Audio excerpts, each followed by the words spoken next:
నామంలో నివసిస్తున్న మీ అందరికి కూడా ఉదయకాల సమయంలో మేము శుభములు తెలియజేసుకుంటా ఉన్నామండి. ప్రేమైన సోదరి సోదరులారా, ఈ యొక్క ఉదయకాల సమయంలో మేమందరం కూడా ప్రార్థనా పూర్వకంగా మీ గ్రామానికి దేవుని యొక్క రక్షణ సువార్తను తీసుకుని వచ్చినాం కనుక ఈ మంచి మాటలు, దేవుని గురించినటువంటి మాటలు, మీ హృదయానికి ఎంతో నెమ్మది కలిగించే మాటలు, మీ చేదును తీర్చే మాటలు, మీ ప్రయాసాన్ని దించివేసే మాటలు, మీకు పాపక్షమాపణ ఇచ్చే మాటలు, సంతోషకరమైన మాటలు మీరందరూ కూడా విని దేవుడిచ్చే దీవెన పొందాలనే ప్రేమతో మిమ్మల్ని ఆహ్వానిస్తా ఉన్నాం. దేవుని వాక్యం పరిశుద్ధ గ్రంథమైన బైబిల్లో ఈ మాట రాయబడి ఉన్నదండి. నిత్య జీవమునకు వారసులగుటకు ప్రభు మిమ్మల్ని పిలిచెను అనే మాట రాయబడి ఉంది. అవునండి, నిత్య జీవానికి వారసులగుటకు దేవుడు మనల్ని పిలుస్తా ఉన్నాడండి, మనల్ని పిలిచినాడు. కనుక మానవులమైన మనమందరము పాపాత్మలమండి. ఈ పాప శరీరంతో మనం దేవుని చూడలేం, ఈ పాప శరీరంతో మనం స్వర్గంలో ప్రవేశించలేం, ఈ పాప హృదయంతో దేవునితో మనం సంబంధం కలిగి ఉండలేం. చూడండి, మనకున్నటువంటి ఈ యొక్క జీవము, ఈ యొక్క శరీరం అనేటటువంటిది ఒక దినాన ఈ లోకాన్ని వదిలి వెళ్లిపోవాల్సిందే.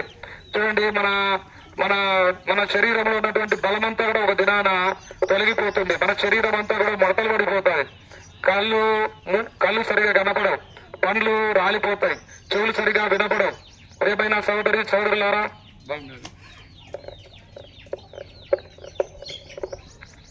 ఈ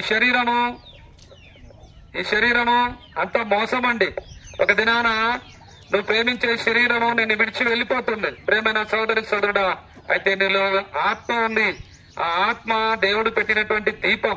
ఈ ఆత్మ పరలోకంలో యుగాయుగములు నిత్యత్వములు దేవునితో ఉండాలంటే ఈ లోకంలో ఈ శరీరము ఆత్మతో జీవిస్తున్నటువంటి నీవు పాపక్షమాపణ పొందాలి. నీ హృదయము దేవునికి ఇవ్వాలి, పవిత్రమైనటువంటి జీవితం జీవించాలి. అప్పుడే నువ్వు పరలోకం చేరగలవు. కనుక ఈ పాప శరీరాకారంలో ఉన్నటువంటి మానవుడు, పాపంలో జీవిస్తున్నటువంటి ఈ మానవుని యొక్క ఆత్మను, మానవుని యొక్క హృదయాన్ని శుద్ధి చేసే సాధనం ఈ లోకంలో ఏది కూడా లేదండి. అయితే దేవాది దేవుడు, సృష్టికర్త అయినటువంటి దేవుడు 2025 సంవత్సరాల క్రితం నరావతారిగా భూమిని కరుదించినాడు. ఆయనే యేసుక్రీస్తు ప్రభుల వారండి. మానవులందరి పాపముల కొరకు యేసుక్రీస్తు ప్రభుల వారు ఈ లోకంలో పరిశుద్ధాత్మ ద్వారా మరియను కన్యక గర్భమందు జన్మించినాడు. ఈ లోకంలో పవిత్రంగా జీవించినాడు, పాపం లేకుండా జీవించినాడు. మానవులందరి పాపముల కొరకు యేసు ప్రభు సిలువనెక్కినాడు. మన పాపముల నిమిత్తం యేసుక్రీస్తు ప్రభుల సిలువలో గాయపరచబడినాడు, మొత్తపడినాడు, బాధింపబడినాడు. మనందరి పాపముల కొరకు యేసు ప్రభుల వారి సిలువలో మరణించినాడు, సమాధి చేయబడినాడు. 3వ దినాన మరణాన్ని జయించి ఆయన తిరిగి లేచినాడు, పరలోకానికి ఆరోహణుడైనాడు. కనుక ఈ పాప రోగంతో జీవిస్తున్న సోదరి సోదరుడా, ఈ లోకంలో పాప రోగానికి మందు లేదు. పాపాన్ని తీసివేసే ఔషధము, పాపాన్ని తీసివేసే సాధనము, పాపాన్ని తీసివేసే వ్యక్తులు ఈ లోకంలో ఎవ్వరు లేరు. యేసు ప్రభు ఒక్కడే నీ పాపాన్ని కడిగేటటువంటి వాడు. ఎందుకంటే ఆయన పాపము లేనటువంటి వాడు, ఆయన కపటము లేనటువంటి వాడు, ఆయన పరిశుద్ధుడైనటువంటి దేవుడు.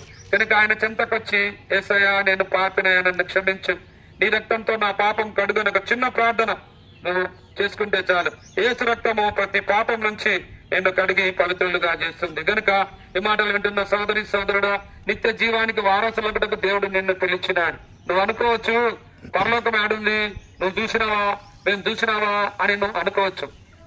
మీకు ఈ సందేహం కూడా రావచ్చు. చూడండి, మనం జన్మించక మునుపు ఈ లోకం ఉంది అని, ఆకాశం ఉంది అని, భూమి ఉంది అని, ఇక్కడ చెట్లు ఉన్నాయని, ఇక్కడ పర్వతాలు ఉన్నాయని, ఇక్కడ ప్రకృతి ఉంది అని మనకెవరికి తెలియదు కదా జన్మించక మునుపు. అయితే ఇప్పుడు మనం ఈ లోకంలో జన్మించినాం కాబట్టి మనకు తెలుసు. ఏం తెలుసు? భూమి ఉంది, ఆకాశం ఉంది, సముద్రం ఉంది, అందులో జీవరాశులు ఉన్నాయి అనేటటువంటి విషయం మనకు తెలుసు. అలాగే నువ్వు ఈ లోకం విడిస్తే నరకం ఉందని నీకు ఖచ్చితంగా తెలుస్తుంది.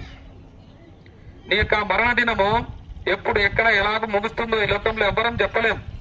కనుక నీ మరణ దినము సమీపించక మునిపే, ఈ లోకంలో నీ గుండె ఆగిపోక మునిపే, ఈ లోకంలో నీ కన్నులు మూయబడక మునిపే మాటలు వింటున్న సోదరి సోదరుడా, యేసయ్య నిన్ను ప్రేమిస్తా ఉన్నాడు, యేసయ్య నిన్ను పిలుస్తా ఉన్నాడు.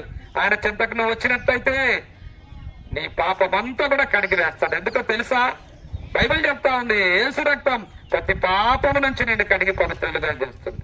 అమ్మా, అయ్యా, ఇక పాప జీవితానికి స్వస్తి చెప్పు, పాప జీవితం నుంచి నువ్వు బయటికి రా, యేసు ప్రభు నీ సొంత రక్షకుడిగా నువ్వు అంగీకరించు.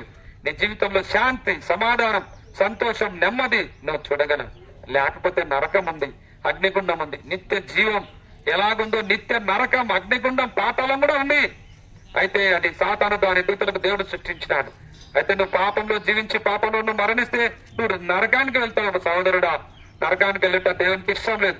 ఇక నిత్య జీవం ఇవ్వాలని, నిత్య జీవానికి నేను వారసునిగా చేయాలని ప్రేమతో ఈ ఉదయకాల సమయం రక్షణ వార్తను యేసుక్రీస్తు ప్రభుల వారిని నీ మధ్యకు తీసుకొని వచ్చారు. మాటలు అంటే నా సోదరుడా, యేసుక్రీస్తు ప్రభు నీ సొంత రక్షకులను అంగీకరించి పాపం నుంచి విడుదల పొందాలని ప్రేమతో మేము ప్రతిమాలుకుంటా ఉన్నాం. ప్రభునేశ్వరుని విశ్వాసం ఉంచండి. అప్పుడు మీరు మీ ఇంటి వారిని గొప్ప ఆత్మరక్షణ, పాపక్షమాపణ, పరలోక రాజ్యం మీరు పొందగలరు. యేసు ప్రభుల వారి గురించి మీకు ఇంకా ఎక్కువగా తెలుసుకునే ఆశ ఉంటే ఇక్కడే నాగిరెడ్డిపల్లె, జెండామాన వీధి, నందలూరు, పెనుయేలు ప్రార్థనా మందిరం ఉంది. అక్కడికి మీరు రావచ్చు, దేవుని మాటలు వినవచ్చు. మీ అందరి కొరకు మేము ఇప్పుడు ప్రార్థన చేస్తాం. ఈ మాటలు మీకు నచ్చినట్లయితే మీరందరూ కూడా మా ప్రార్థనలో ఏకీభవించవలసిందిగా మేము మనవి చేసుకుంటా ఉన్నాం. అందరూ కూడా కళ్ళు మూసుకోండి. మోకరించగలిగిన వాళ్ళు మోకరించండి. మీ కొరకు మేము ప్రార్థన చేస్తాం. మహాగరుడు, మౌనదుడు, పరిశుద్ధుడు అయిన మా దేవ, ఘనమైన శ్రేష్టమైన దివ్యమైన మీ పాదంలో కొందనాలయ్యా. ఈ యొక్క ఉదయకాల సమయంలో ప్రభువా, మరి గ్రామానికి మీరు స్వార్థ తెచ్చిన దేవా నీకెంతో వందనాలు. నిత్య జీవన వారసుల బిడ్డకు మీరు పిలిచినారు ప్రభువా. ఈ పిలుపుని ఇక్కడ ఉన్న ప్రజలందరూ విన్నారు ప్రభా. వారి కొరకు మీరు లోకానికి వచ్చాను, శిలువలు మరణించి తిరిగి లేచినారయ్యా. ఈ సత్యం ఇక్కడ ఉన్న ప్రజలందరూ విన్నారయ్యా. అయ్యా, వారిలో మీ కార్యం జరిగించము దేవా. మీ చిత్తంలో మీ ఏర్పాట్లు ఉన్నారని రక్షించుకునము తండ్రి.